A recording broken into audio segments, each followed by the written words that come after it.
Oi, gente, Larissa Daniele aqui, e hoje eu quero compartilhar com vocês as 4 necessidades emocionais básicas. Essas necessidades emocionais básicas, elas foram construídas, desenvolvidas, né, ao longo ali da nossa infância, só que elas nos afetam hoje, seja de uma forma mais positiva ou de uma forma mais negativa. E eu estou fazendo uma leitura dessas 4 necessidades emocionais básicas através desse livro que se chama Acolhendo Sua Criança Interior, da Stephanie Stahl, mas eu já havia visto, estudado, tentado aplicar essas 4 necessidades emocionais básicas em um curso também, uma formação que eu fiz em inteligência emocional. Mas vamos lá para o texto. As 4 necessidades emocionais básicas. Qual que é a primeira? A primeira é a necessidade de conexão. Então, aqui nesse livro é explicado que essa necessidade de conexão, ela nos acompanha desde o nascimento até o dia da nossa morte. E também a criança que é muito pequena, por exemplo, se lhe é negado o contato físico com outras pessoas, essa criança não sobrevive. Ela precisa desses vínculos. E essa conexão, ela acontece não só com os familiares, mas também com amigos, com uma conversa online. Vamos para a segunda necessidade emocional básica, que é a necessidade de autonomia e controle. Aí no livro diz assim, que as crianças, assim como nós adultos também, têm necessidade de autonomia. No caso de bebês, isso significa que não basta receber comida, né, o alimento e carinho. Eles também querem explorar o ambiente e fazer descobertas. Ainda sobre essa necessidade emocional básica, a de autonomia, quando essa necessidade de autonomia, ela pode ser minada, né, na infância por pais controladores demais ou superprotetores que ditam muitas regras e impõem limites rígidos. E aí o que pode acontecer, né? Isso afeta o desenvolvimento da independência.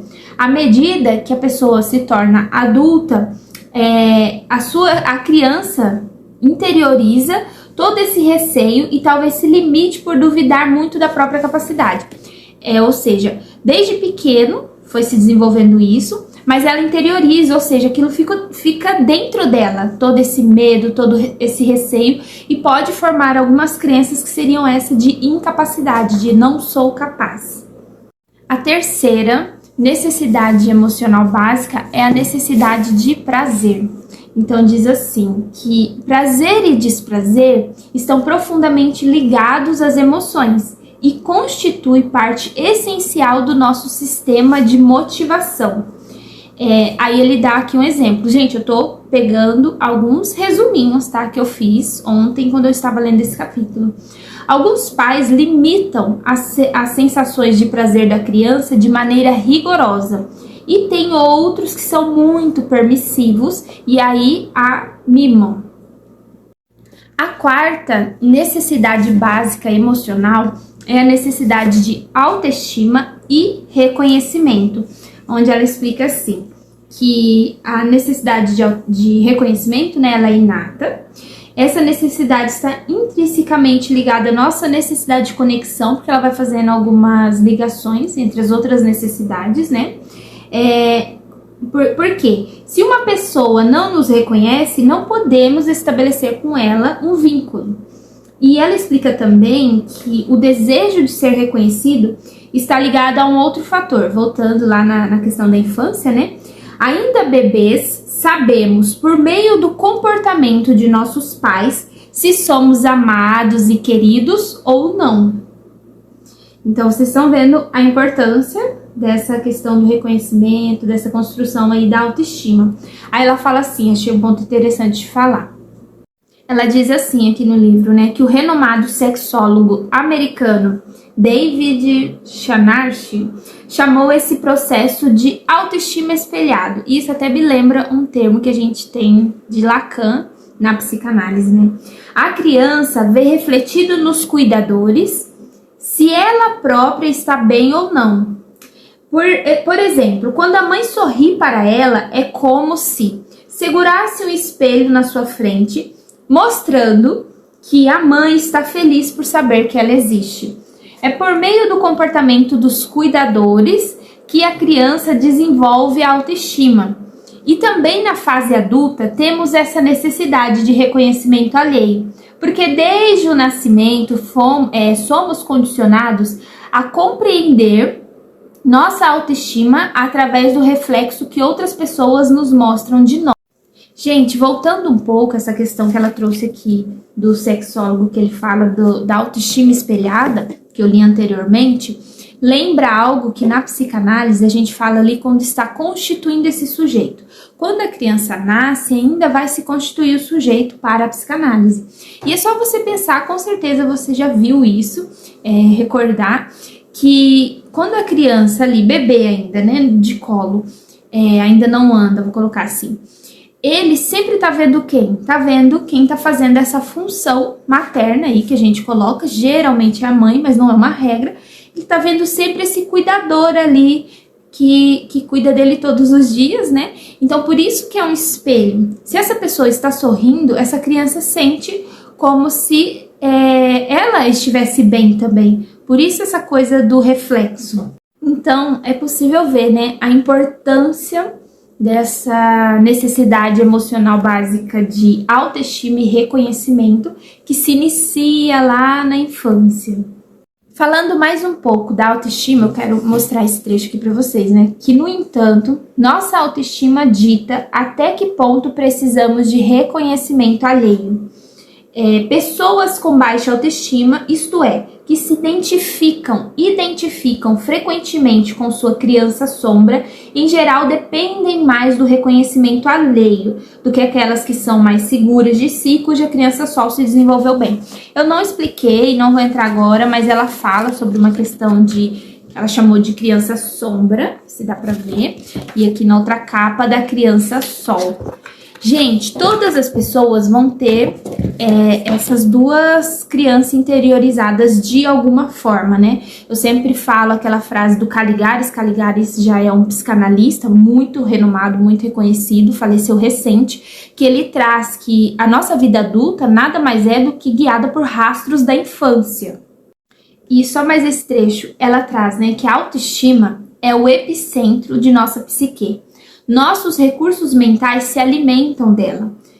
E eu queria muito, assim, conversar com vocês sobre isso, nesse sentido, o quanto que é importante, né, toda a nossa trajetória, todo o nosso desenvolvimento, e mais do que só ficar buscando culpados, que não é essa, por exemplo, a intenção de uma análise, não é essa a intenção de quem aí tá buscando o desenvolvimento pessoal, mas dependendo de como você está lidando com a sua história, é muito importante você olhar para isso. E dependendo como for, você não vai conseguir sozinho. É muito difícil, gente, a gente olhar para nossa história, olhar para o que aconteceu. Que nem ontem eu fiz um exercício que ela propõe aqui, que eu achei muito interessante. Eu creio que eu vou levar ele para um curso que eu estou desenvolvendo de autoconhecimento.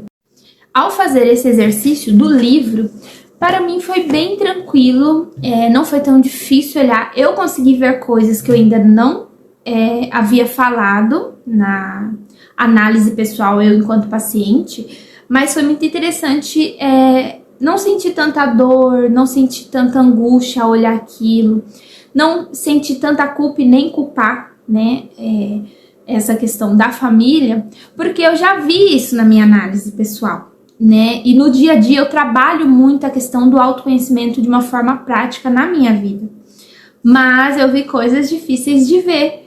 Mas aí você me fala, por que isso é importante? Para que eu quero ver minha história? Por que eu quero saber de tudo isso? E aí eu te respondo, né?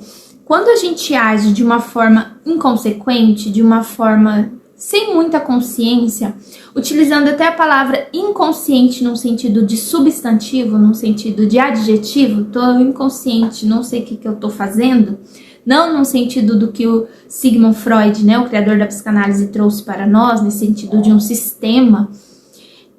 Então, quando a gente age assim, só vai fazendo, sabe, aquela questão do automático, provavelmente você faz coisas que você se arrepende, se tiver algum nívelzinho de consciência, mas você não tem boas relações, bons relacionamentos, não sabe lidar com muita coisa que às vezes é simples, mas aí se torna uma coisa enorme e você exagera ali na forma de lidar, seja com uma forma de tristeza, seja com uma forma já de raiva, de irritação.